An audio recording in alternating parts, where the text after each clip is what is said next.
This week at NASA.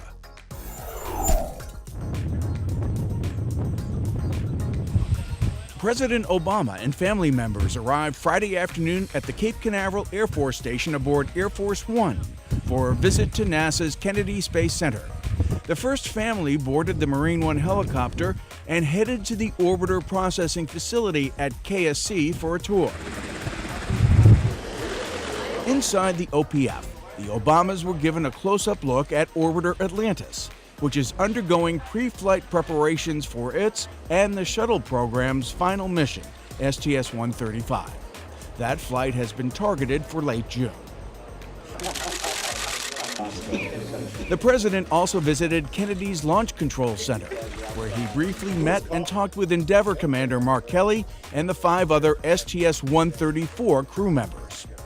Less than 3 hours after their arrival, the Obamas were bound for Miami, where the president was scheduled to deliver a commencement address. The scheduled launch of Space Shuttle Endeavour, around which the president's visit had been planned, was scrubbed due to a heater problem on one of the orbiter's 3 auxiliary power units. Today the orbiter is not ready to fly, and as we always say in this business, we will not fly before we're ready, and so that's the case we're in today. The APUs provide hydraulic power to steer the shuttle during ascent and entry. Heaters keep the APU's hydrazine from freezing on orbit. NASA has joined forces with the U.S. Agency for International Development to collaborate on helping find scientific and technological solutions to worldwide problems. The 2 agencies sealed their partnership with the signing of a Memorandum of Understanding at a ceremony held in Headquarters Webb Auditorium. Under this formal agreement, NASA and USAID will tackle challenges like global health, climate change, food security, and disaster mitigation and response. Our new MOU will serve to document our mutual commitment to expanding our efforts in this and other important programs. NASA and USAID are also working to turn breakthrough science and technology innovations into real applications of benefit to both agencies and, most importantly, to people around the world. To bring together NASA representing all of what we can do when we put our minds together and try to solve tough problems, and USAID representing our challenge of getting our values and our core compassion and commitments transmitted to the farthest corners of the globe, is just a very special and unique opportunity for me to join. Highlighted were Surveyor and Launch, 2 NASA USAID programs already working to improve life on our home planet. NASA and USAID employees were joined in the audience by area high school and university students. First time we ever put anybody into space, and Al was a good person to represent us on that. He was outstanding, and he deserved it. We're always proud of him.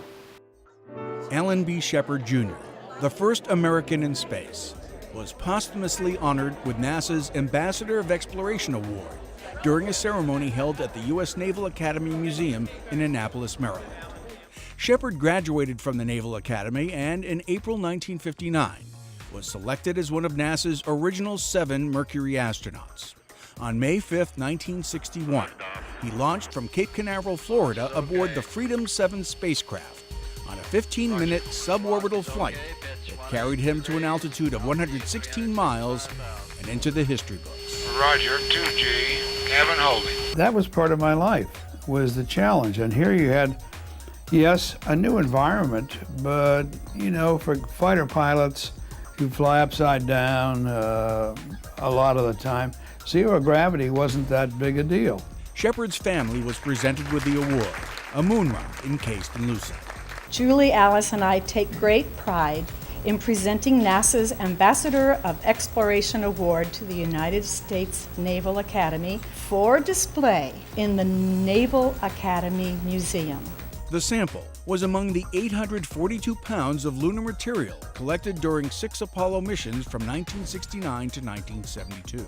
During Shepard's second spaceflight, as the commander of Apollo 14, he and crewmate Edgar Mitchell activated a number of scientific instruments and collected and returned to Earth almost 100 pounds of lunar samplings. The Ambassador of Exploration Award recognizes the sacrifices and dedication of the Apollo, Gemini, and Mercury astronauts and others who supported America's journeys to the moon. Shepard's Freedom 7 flight was among the key moments in human spaceflight history, celebrated and discussed at a symposium at NASA headquarters. Sponsored by the agency's History Program Office and the Smithsonian's National Air and Space Museum Division of Space History, the joint event focused on 50 years of human spaceflight, using 1961 and 1981 as focal points for broader investigation and dialogue. After more than 30 years of space travel, NASA's twin Voyagers drift closer to the edge of our solar system. Scientists and flight managers talked about what the two spacecraft are exploring right now and their impact on history during a special science update at NASA headquarters. Every 3 years, Voyager 1 travels 1 billion miles, so we shouldn't have too many more years to wait before we pass the next major milestone in this humanity's farthest journey.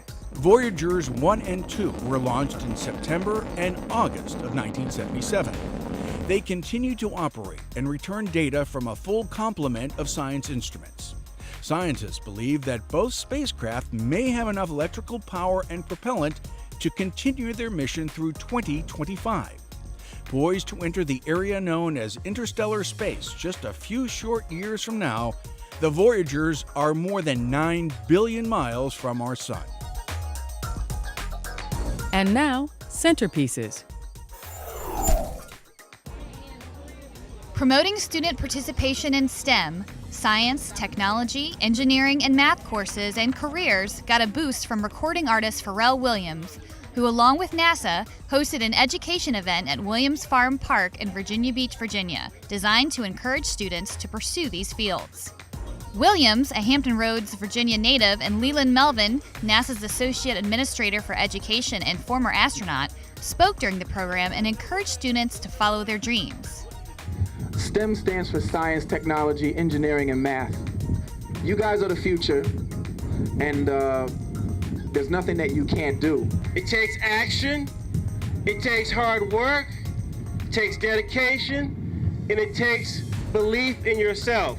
More than 500 Hampton Roads area students who were part of NASA's inaugural Summer of Innovation camps last year took part in the day's activities, which featured NASA exhibits and showcased student accomplishments completed during the camp. Along with NASA, the event was sponsored in part by Williams charitable organization From One Hand to Another. In 2013, if all goes as planned, the Williams Farm Park will be the site of the charity's Future Resource Center, which will feature academic enrichment programs and engage youth in STEM activities. NASA's Summer of Innovation is a key part of President Obama's Education to Innovate campaign, launched to keep middle school students engaged during school breaks. And that's This Week at NASA. For more on these and other stories, log on to www.nasa.gov.